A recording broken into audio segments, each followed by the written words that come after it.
Barbarian.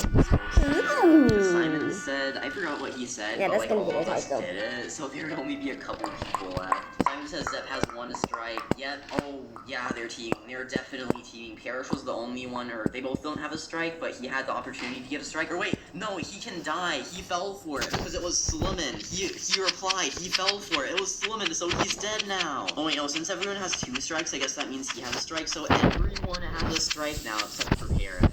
Simon says trade blocks with the guy next to you, then the guy next to that guy, then the guy behind you, if any. So the guy next to you, the guy by that, then the guy behind you. So that means I go back here. Simon says jump 5 times, move to Telanthrics block, then back. So 1, 2, 3, 4, 5. I'm already on Telanthrics block, and I'm still on Telanthrics block. Oh, Parrish fell! Parrish just fell! Okay, he was the only one without a strike. Now all of us have a strike. We're the final 4. Simon has said we are now down to sudden death. Sluminous says Zep moved to Coffin's block, then back. Okay, yeah, he can't make that jump maybe, but it's Slumin. He said all the time. Oh, he actually may fall for it. Simon is saying something. Simon says jump twice. Okay, yep, that's safe, because it's actually Simon, not Slumin. Simon says jump 3 more. Okay, 1, 2, 3. We all jump 3 more times. This round, everyone's surviving for a lot longer. Simon says Telanthric has the power to now switch 2 people's blocks, 5X and SW. So 5X has to go to SW's block, then SW has to try. Well, if it's not possible, then they just gotta try. It is possible, though. That's a 4-block jump. I've made it before. Yep. Or wait, maybe that's just a 3-block jump. Actually, they did make it. Oh yeah, that's 3 blocks, not 4 blocks. I can make 4-block jumps, so that's fine. That's safe. Simon says Coffee has to switch blocks with Zep. Okay, that's pretty easy. Oh, SW just fell off the map. Now there are only 3 people. We took a short intermission for 2 minutes because he had to go do something. I had to go do something, but now we are back continuing. Simon says there are only 3 people left. Simon says Telanthric switch spots with Coffin Man. Okay. Simon says Coffin Man switch spots with 5X. Oh no, that jump again. I hope he doesn't make me do it. That'd be a little hard. I'd be very scared. Simon says Telanthric has the power to say the next Simon says, and they have to do it no matter what, besides jumping off, resetting, etc. Okay, that means I get 1 Simon says. I'm not sure what to do. Simon says 5X and Coffin switch spots again. It's only a matter of time before they miss the jump once. Okay, good, they did it. Both of them didn't die. That, I'm thinking that they're never gonna fall like that. Simon says Telanthric and 5X switch. Oh no, I am worried. Okay, we actually made it. I was very scared. Simon says Coffin and 5X switch, then jump 5 times after switching spots. Okay, so that's real. Oh wait, that's Slumin. That's Slumin, not Simon. Simon says jump once. Okay, yes. Simon says go in first person and jump 3 times while spinning. Okay, that seems pretty easy. First person. Chocolate.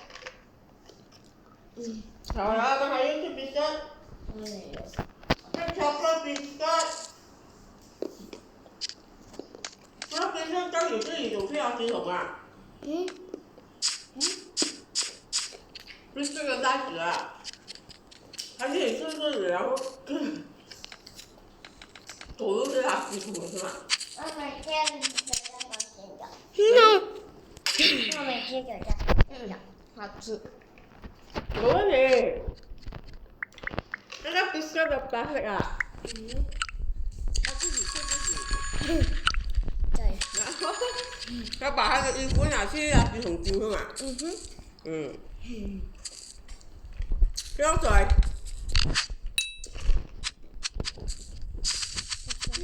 不可以了，那個是 biscuit 跑出來的。你那個好水啊，回來了，回來。你回來了，現在吃多少水？喝多少水了？很多。看着你就知道多少了。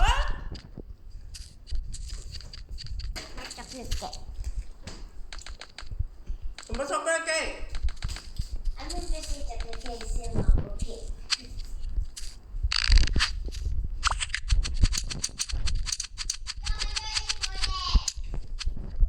哪有多衣服？多有幾個2個月以上的衣服吧，好嗎？喝很多水，看這裡就知道了，有沒有喝多水？哎呦，OK。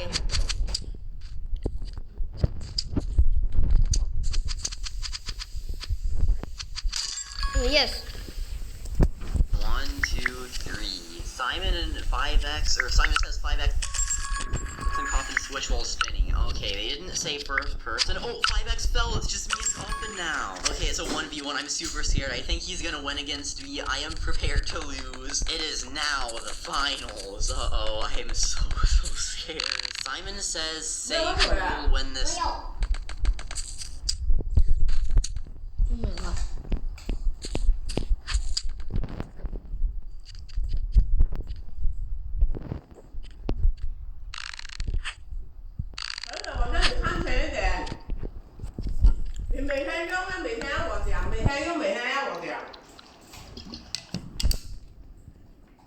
Game. Telanthric. Yeah, I vote for Telanthric. Oh, Simon has said that counted. We only said it counts if you spell Simon wrong. Like if it's Simog, it wasn't Simog say. It's Simon, as long as it's Simon, it's fine. We made that rule in the beginning. Simon says, who will die? I want to say it, but for some reason he's not saying it. I'm not sure. I'm just not gonna say it unless if he does it. If he does it, then I'll do it, but if he doesn't do it, then I won't do it, just in case. A spectator will be picked to give the next Simon Says. I kind of muted the spectators. Unmute them, because I muted them earlier just so that they couldn't say anything. 5x said spin one time in first person, then jump to each other's blocks, but they didn't say. Oh, now they're saying Simon Says spin. So now they're actually saying it, but 5x didn't say Simon. 5x only said it without Simon, so it's a scam. Simon says spin to each other's blocks while jumping and land and spinning. Oh no, I don't think I'm gonna be able to do that. Okay, we gotta press control. He didn't say how fast you have to be spinning though, so I just need to spin. Then, oh, I'm still spinning. I was spinning that entire time. Wait, he wasn't spinning. That's a scam. I was spinning slowly, but he wasn't spinning. No, he's a scammer. Simon says spin faster and jump to each other's blocks within the next 5 seconds. Bro, he wasn't spinning at all. Oh, wait, no, I forgot to shift. Bro, he wasn't spinning. He wasn't spinning at all. Yeah, he said Coffin wasn't spinning. Okay, well, we kinda tied because Coffin wasn't spinning when he was jumping, and I kinda forgot to press shift, so I fell. So I guess we tied on that round. That was pretty chaotic. Anyways, that was Simon Says in Roblox Bed Wars. It was kind of chaotic, but make sure to subscribe with notifications on for more videos on Roblox Bed Wars. Like the video, join my Discord server, links in the description. Follow my Twitter at Telanthric. Use star code Telanthric to support my channel. So yo! Do you think?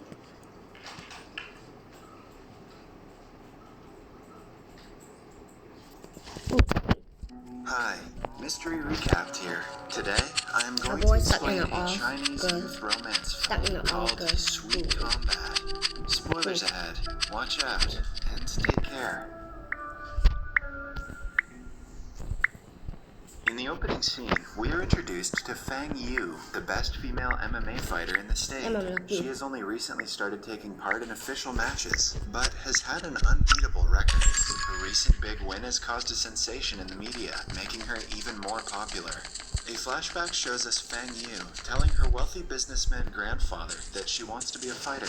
She was always expected to help the family business growing up, hence, her grandfather was very disappointed. Then, we are introduced to Ming Tian, a young man living in Macau. He has 2 younger siblings, currently studying in middle school. The kids are Ming Tian's responsibility since their mother abandoned them and their father passed away. His brother loves watching MMA fights on TV, and his favorite fighter is Fang Yu, who he refers to as the Queen. To earn for his younger siblings, Ming Tian had to drop out of college and start working as a delivery guy at a local restaurant. Currently, he is trying his best to get into a college with a decent scholarship to continue his education. One day at work, he is asked to deliver food to a local martial arts teacher. The job is difficult because the place is 20 minutes away, but the receiver wants the food in less than 15. During the time of pressure, we get to see Ming Tian's great sense of direction. He has basically memorized every street and shortcut in the city, which helps him do his job efficiently. When almost at the destination, he sees a poor street vendor trying to collect fruits that have fallen from her cart. As he helps her, the cart runs down the street. This is when the MMA fighter Fang Yu appears on the scene and hits the cart. No! Come back. The cart breaks and all the fruits are destroyed. When asked to apologize to the vendor, she simply hands her a bundle of money for the damage and walks away. Ming-Tian huffs at the rude girl. Dude, stop hacking, idiot! Fang Yu then goes to her former martial arts teacher and asks him for help.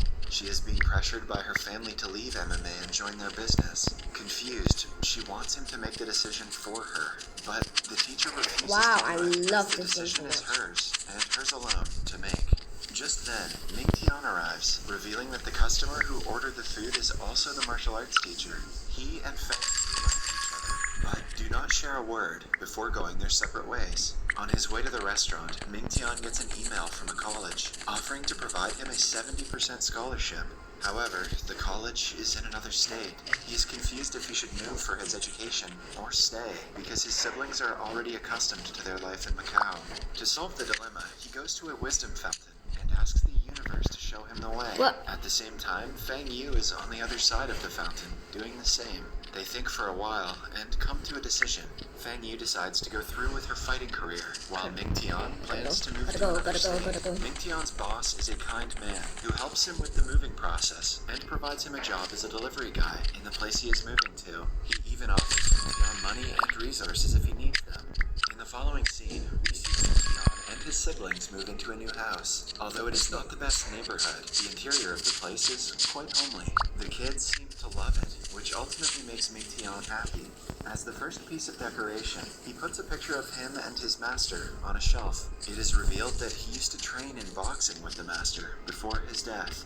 Following that, Ming-Tian takes the kids to school, signs them to his new job at the KFC, then finally goes to the college for the first time. He has been enrolled in the best sports college in the state, Zhangzi.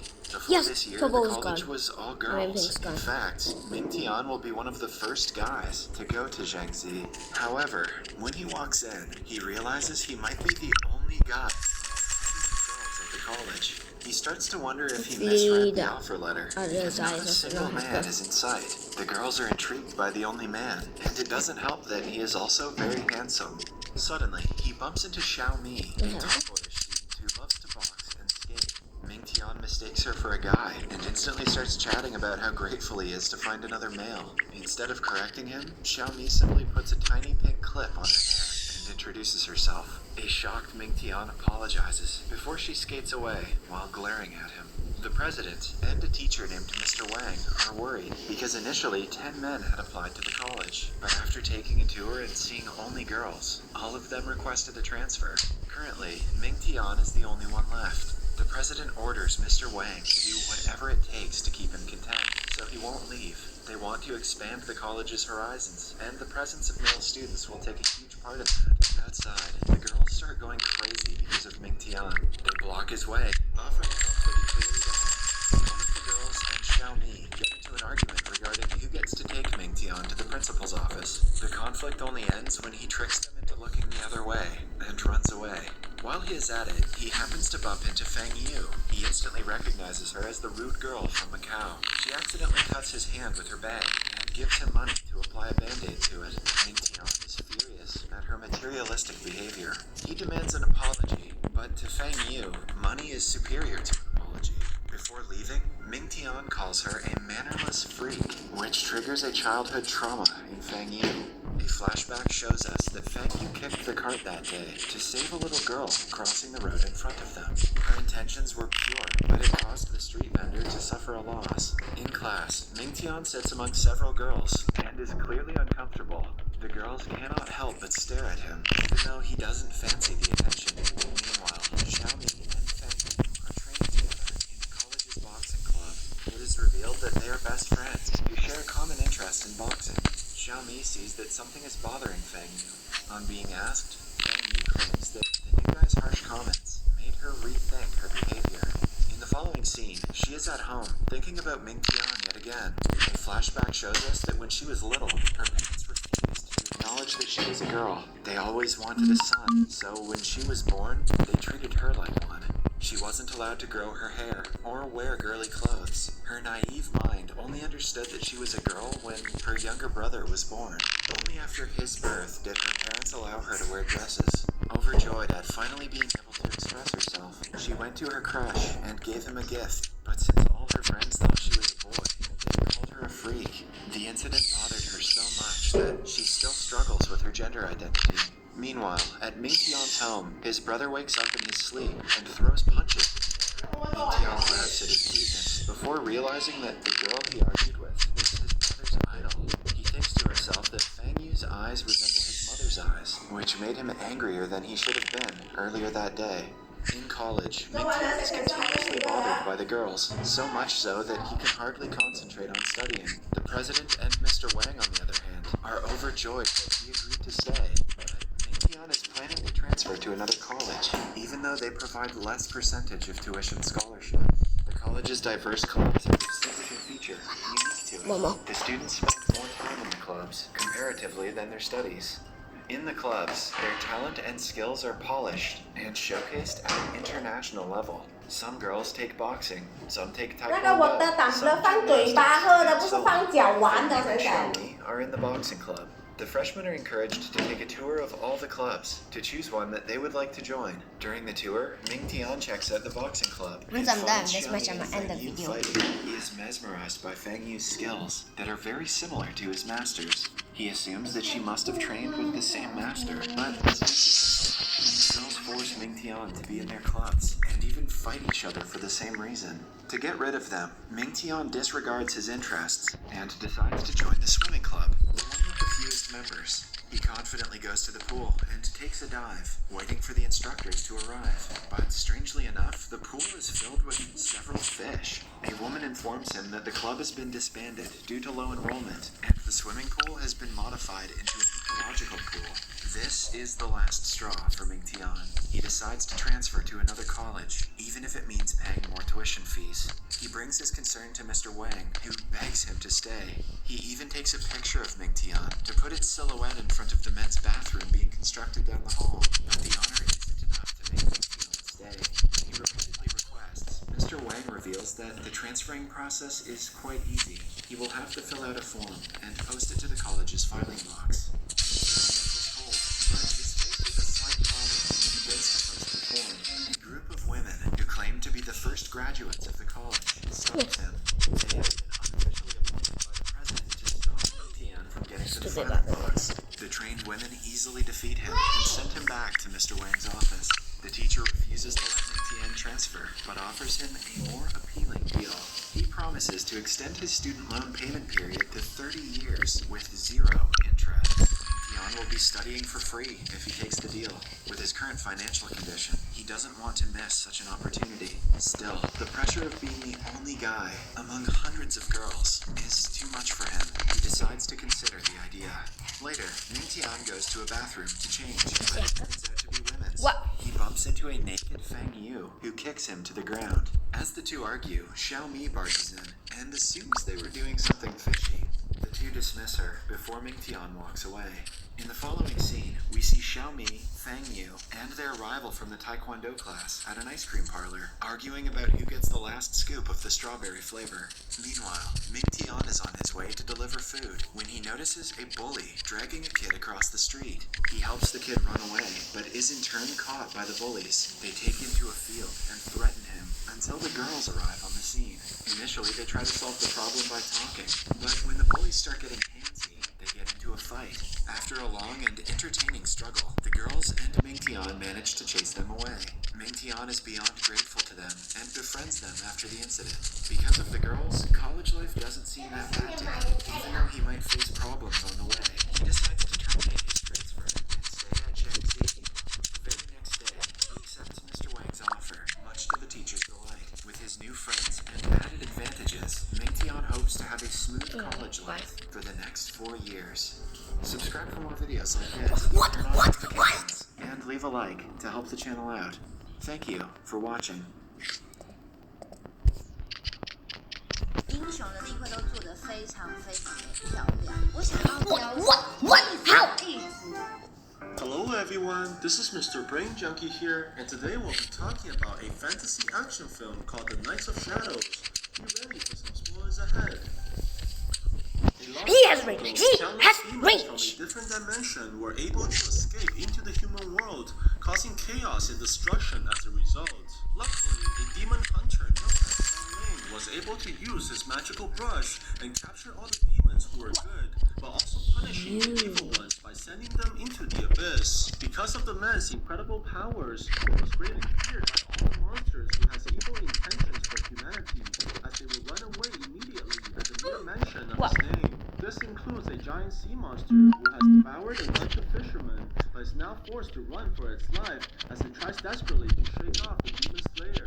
Luckily, Song Ling is able to save all the grabbed onto by the tree monster, who prevents everyone from becoming fish food as the creature throws the people away. Song Ling takes the chance and tosses the green demon towards the enemy as the creature fires off his gas weapon, which almost knocks out the sea monster by its terrible smell. The main character takes out his magical brush and prepares to sink the enemy into the abyss as the monster slowly falls back into the water. The tree demon launches the man into the air as he begins conjuring a powerful spell like Doctor Strange and shooting out the chains towards the creature in the ocean. The magic is able to grab onto the enemy and quickly manages to overpower the monster as it pulls the enormous creature onto the surface.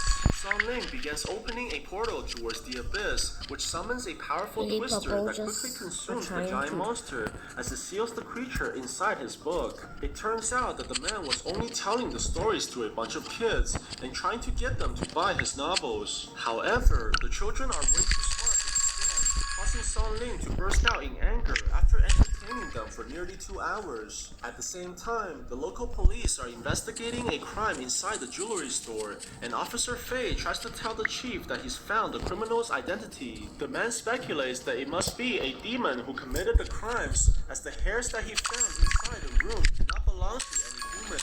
Police chief thinks that Fei is talking nonsense and claims that it was obviously an inside job. He thinks that the owners are trying to scam the insurance and tells the man to arrest the people immediately before stealing some jewelries for himself as well. While the police are leaving the area, the people stop the officers immediately as the parents are complaining about Song Ling, who they claim is purposely scaring their children. Not willing to argue with the angry moms, the man quickly sends Fei to investigate their complaints and is able to sneak away at the same time. Very soon, the people make it onto the mountain where the main character resides, and Fei quickly notices something very odd as the jewelries are hanging on the chickens that the man owns. The parents rush towards the house in anger while the officer begins catching the enemy and gathering the evidence at the same time. The woman barges into the main character's living room and begins shouting furiously at the man while causing Song Ling to choke on his food. Luckily, this was all part of the man's plan, as he summons the flower demon who erases the people's memories right away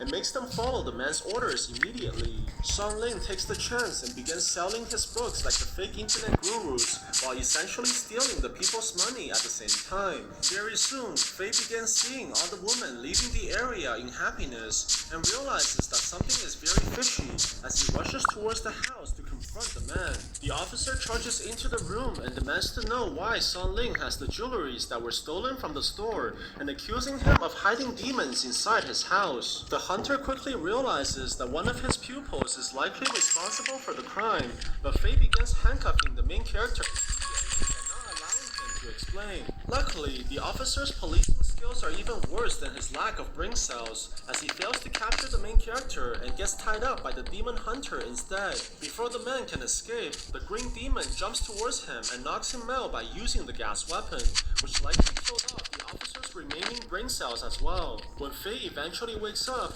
he quickly realizes that he's flying in the air, which almost scared him into a heart attack. Song Ling sees this and tries to comfort the man as he tells the officer that they're going to catch the criminal very soon. They arrive towards the marketplace, and the hunter unleashes the young man's ability to see demons by drawing on his face and destroying his dignity at the same time. They're eventually able to see the true culprit of the crimes that appears to be a demon pig, which causes the people to chase after the creature immediately. The two follows the monster closely behind, and it's quickly revealed that the pig was doing all this to marry his true love, which turns out to be a female donkey. The true mastermind is is actually another demon hunter who promised to exchange the animal for all the jewelries. However, before the trade can be made, Songling arrives into the area, which forces the thief to run away. The main character is quickly able to corner the pig as he sucks the creature into a vial by using his magical brush. At the same time, Faye is trying to capture the thief, causing them to fall down towards the ground and landing onto the other police officers by accident.